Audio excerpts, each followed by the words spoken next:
അമ്മേ, ഇതുവരെ റെഡി ആയില്ലേ? ഈ അമ്മയുടെ കാര്യം.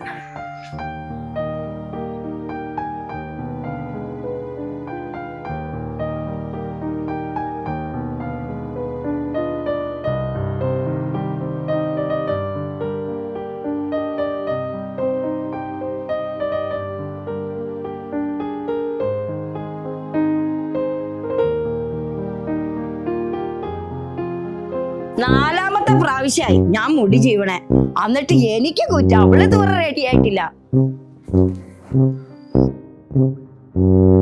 ആ, നീ വന്നൂല്ലേ? നീ എവിടെ പോയി കിടക്കായിരുന്നടാ നാറി?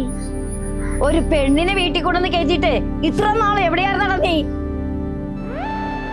എന്തായാലും നീ വന്നല്ലോ. മോളെ സൗമ്യേ, ദേ രാജീവൻ വന്നേക്കണ.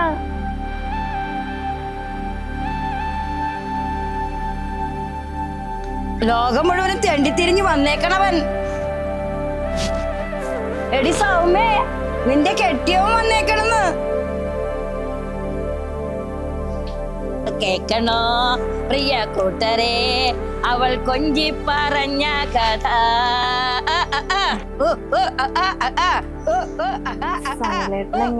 ഇവിടെ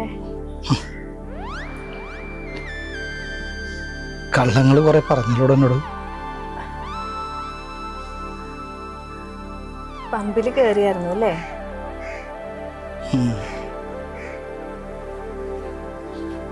തൻ്റെ ഭർത്താവ് മരിച്ചിട്ട് 2-3 വർഷമായിരുന്നു. താൻ ഒറ്റയ്ക്കാണെന്നൊന്നും എന്താ എന്നോട് പറയുന്നത്? ഞാൻ എങ്ങനെയാ സൺലേട്ടാ, അത് വിഷമിപ്പിക്കണ്ടല്ലോ എന്ന് കരുതി ലൈറ്റായിട്ട് അങ്ങ് പറഞ്ഞേ ഉള്ളൂ. പിന്നെ ഞാൻ ഒറ്റയ്ക്കാണെന്ന് ആരാ പറഞ്ഞത്? കിളി പോയതാണെങ്കിലും ഒരമ്മയില്ലേ എൻ്റെ കൂടെ, രാജീവേട്ടൻ്റെ അമ്മയാ. ചുരുക്കി പറഞ്ഞ ഈ വീട്ടിലിപ്പോ 2 കിളി പോയവരായി. കിളി പോയതാണ്, എല്ലാം കയ്യിൽ നിന്ന് പോയി. ഫാമിലി ഫാമിലി ഫാമിലി കയ്യിൽ നിന്നില്ല. തീർന്നില്ലേ കൊഞ്ചലും കളിയിലും? ഇതെങ്ങനെ ആദ്യമായിട്ടല്ലേ 4 കാലയില് അല്ലാതെ ഇവനെ കാണുന്നത്? അമ്മേനെ ആശുപത്രി കൊണ്ടുപോകാൻ നിന്നപ്പോഴാ. സമയ ഞാൻ ആത്മാർത്ഥമായിട്ടൊരു കാര്യം ചോദിച്ചോട്ടെ. അതൊന്നും ശരിയാവില്ല സൺലേട്ടാ. ഈ അമ്മയ്ക്ക് ഞാൻ മാത്രമേ ഉള്ളൂ.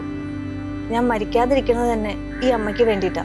എടോ, എല്ലാ പ്രണയങ്ങളും അവസാനിക്കുന്നത് വിവാഹത്തിലൊന്നുമല്ല. ഒരാൾ തകർന്നു നിൽക്കുമ്പോൾ മറ്റേയാൾ താങ്ങാവുന്നതും ഒരു പ്രണയം തന്നെയല്ലേ? മോളെ, ഡോക്ടറിന്റെ അടുത്ത് പോണ്ടേ? നീ വന്നില്ലേടാ?